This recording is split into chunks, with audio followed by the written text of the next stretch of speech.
Dans cette vidéo, on va résoudre l'exercice récapitulatif numéro 18 du chapitre 5 dans le livre d'algèbre linéaire de Luc Amiot.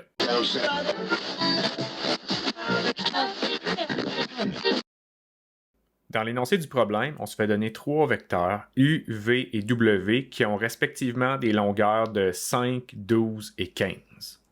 Puis on se fait également dire que la somme de ces trois vecteurs-là donne le vecteur nul, c'est-à-dire que le vecteur U plus le vecteur V plus le vecteur W donne le vecteur nul. Visuellement, faire une addition de vecteurs, ça consiste à mettre ces vecteurs-là bout à bout. Dans le cas présent, on sait que U plus V plus W va donner le vecteur nul, ce qui fait que si on prend un vecteur U, qu'on lui additionne un vecteur V, puis qu'on lui additionne un vecteur W, on va revenir au point de départ, de manière à ce que l'addition des trois vecteurs corresponde au vecteur nul. Ce qui est demandé dans le problème, c'est de trouver l'angle entre les vecteurs U et V. On pourrait penser que l'angle entre les vecteurs U et V, c'est donné par l'angle θ, qui est affiché en bleu sur la figure. Mais il faut se rappeler que pour évaluer l'angle entre deux vecteurs, il faut que ces deux vecteurs-là aient la même origine. En ce moment, dans le dessin, c'est pas le cas. Le vecteur U et le vecteur V n'ont pas la même origine.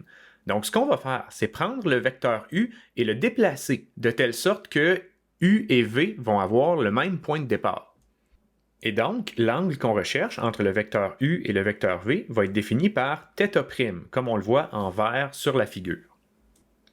Il existe par contre une relation évidente entre l'angle θ et l'angle θ' qu'on recherche. C'est que θ plus θ' va donner 180 degrés. Autrement dit, si on connaît l'angle θ, on va être capable de trouver θ' en faisant θ' égale 180 moins θ.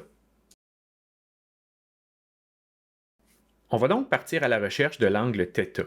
Puis pour y arriver, plutôt que de considérer U, V et W comme des vecteurs, on va plutôt les considérer comme des segments de droite qui, quand on les met ensemble, forment un triangle dont la longueur des côtés est donnée par la norme de U, la norme de V et la norme de W.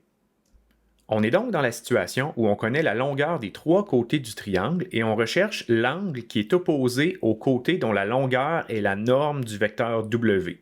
C'est la situation idéale pour appliquer la loi des cosinus. Cette règle-là est présentée dans la marge à la page 204 du manuel. Dans le cas présent, elle nous dit que la norme de W au carré, c'est égal à la norme de U au carré plus la norme de V au carré moins 2 fois la norme de U fois la norme de V fois le cosinus de l'angle θ. C'est donc dire que 15 au carré, c'est égal à 5 au carré plus 12 au carré moins 2 fois 5 fois 12 fois cos θ. On envoie le 5 au carré et le 12 au carré du côté gauche de l'égalité, ce qui nous fait donc 56 qui est égal à moins 120 fois cos θ. On a donc que cos θ est égal à 56 sur moins 120. Puis on trouve la valeur de θ en faisant arc cos de moins 56 sur 120, ce qui donne environ 117,82 degrés. Si on revient à la figure qu'on avait au début du problème, ce qu'on cherchait, c'était l'angle θ'.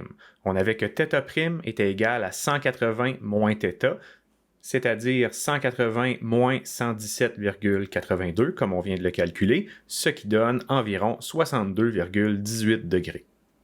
On a donc trouvé ce qui était demandé, c'est-à-dire que l'angle entre le vecteur U et le vecteur V est d'environ 62,18 degrés, et c'est ce qui conclut l'exercice récapitulatif numéro 18 dans le chapitre 5.